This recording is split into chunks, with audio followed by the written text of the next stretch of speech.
Going on, it says, تَزْيِينُ لَهُ. He has to, she has to look good for him. Okay, I'm going to just name it because the time is running out. حُسْنُ مُعَامِلَةِ الْأَهْلِ. The next thing she has to do, she has to behave well with his family. She has to try to behave well with his family. Other one, إِكْرَامُ ضُيُوفِهِ. She has to be nice to his guests. These women need to recognize, when your man dies, the men friends that he has are the ones that are going to bury him, not you. We don't have no situation where a woman put the men in the grave.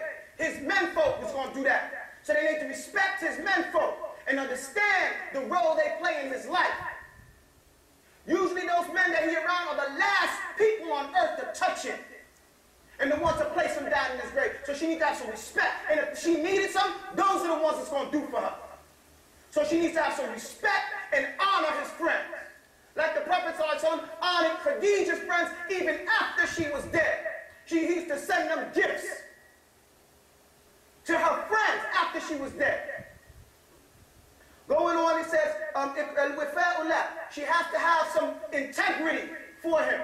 We have the story of Darda. Abu Darda was a Sahabi and Darda was a Sahabi. Abu Darda died first. When Abu Darda died, the Khalifa, Muawiyah, rahimahullah, the Khalifa, the Amir al-Mu'mineen, asked to marry Darda. She refused. He said, why you refuse to marry the Amir al-Mu'mineen? She said, I heard Abu Darda say that he heard the Messenger of Allah sallallahu alayhi wa sallam say, Al-mar'atu li-akhiri azwajiha. The woman goes to her last husband. وَلَا أُرِيدُ مِنْ أَبِي دَرْدَ بَدَلًا. I don't want nobody different than Abu Darda. These are that's integrity that a woman has for her husband.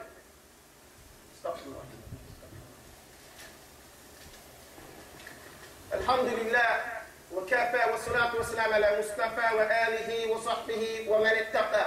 All praise belongs to Allah, and that's enough for us to understand. And the salatu wa salam being the best of those sent, the chosen one, Mustafa, wa alihi, his companions, and those his family, and those who follow him to the last day. As for what follows, we're just going to go down what the rights of the women are. And I'm sorry, like I said, it's a very long bab, but I'm going to try to bring it all together. Al-mahru. The first right that the woman has is to get her dowry, to pay the dowry, and she's supposed to get it, and not her family take it. But if she gives it to her family, that's her right. But it's the men that's supposed to give her dowry. The Prophet ﷺ said what could mean that the marriage contract is the most important contract you make after your shahada. It's a very important contract because things become lawful for you. So you better, if you don't, you have to fulfill that contract and give that woman what you offered to give her as a dowry. The next thing is nafaqah. You have to provide for this woman. You have to give her what is ma'ruf, and to live with her in what is well known. What is well known from a person from your status to a woman from her status in the country that you're living in. This is what nafaqah, providing provisions are. I can't provide for my wife like I used to provide for her in Mauritania, like I do in New York. Crazy. The money that I use in 1 month here is what I could use almost for a year in Mauritania. And you guys know that. It's from the rights of the woman is that the man, he worked with her, again, to live with her in kindness. What is easily recognizable as good.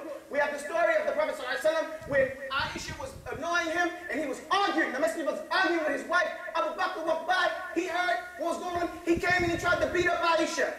Abu Bakr talking to the Messenger of Allah like that. He tried to get with her. And then the Prophet ﷺ jumped in between. He jumped in between Abu Bakr and Aisha. And he pushed Abu Bakr and told Abu Bakr to leave. So Abu Bakr left. He turned around and said, you see how I saved you from that man? He said, see how I saved you from that man? He was going to jack you up. In the language, he said, he was going to take care of you. And I saved you from him. And they started laughing. So Abu Bakr's outside the door. He comes back in. He said, Ashrikuni, you join me in this silmatakuma. Bring me back in this peaceful time like y'all join me in that harvikuma. He said, make me a part of this happy time like y'all made me a part of the war. You know, and they all, he said, we already had, and all three of them started to laugh. Right here. But this is showing the husnul khuluq, the beautiful character we're supposed to have with our wife. The Messenger of Allah was grabbed by a desert Bedouin until his collar was like red. You know how you get like a little bird right there? But he was cool with it. Small thing to a mental giant. We have to be that with our wives. We have to take it easy. Don't be so serious. Don't be too formal, as they say, too official. It's your wife. It's your wife.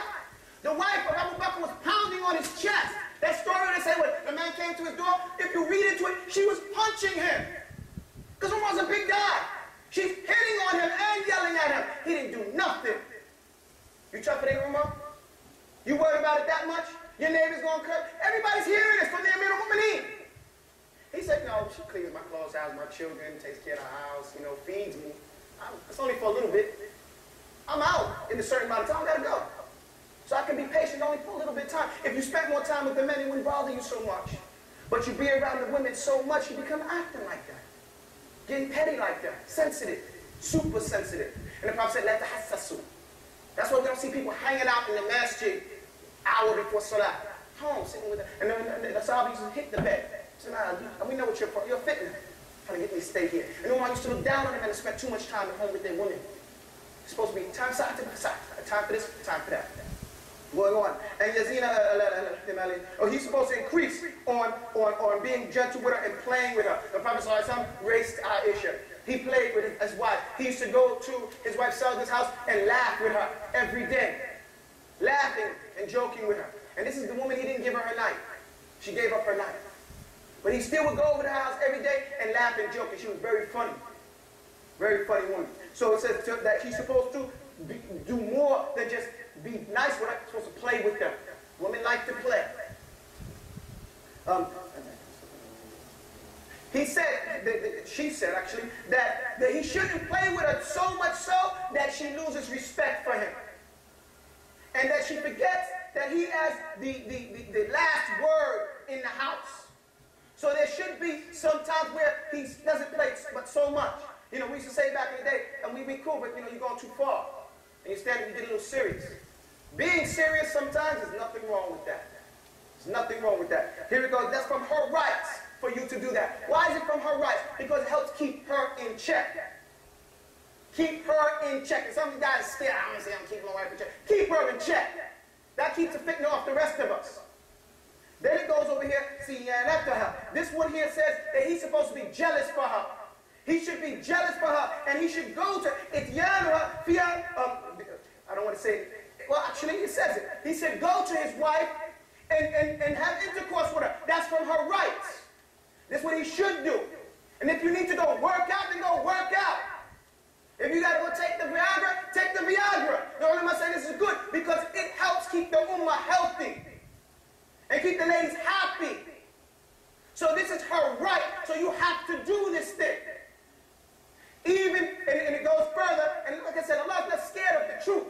Even the man came to the Prophet and said, can I have intercourse with my wife and not ejaculate? The Prophet was leaning on Aisha.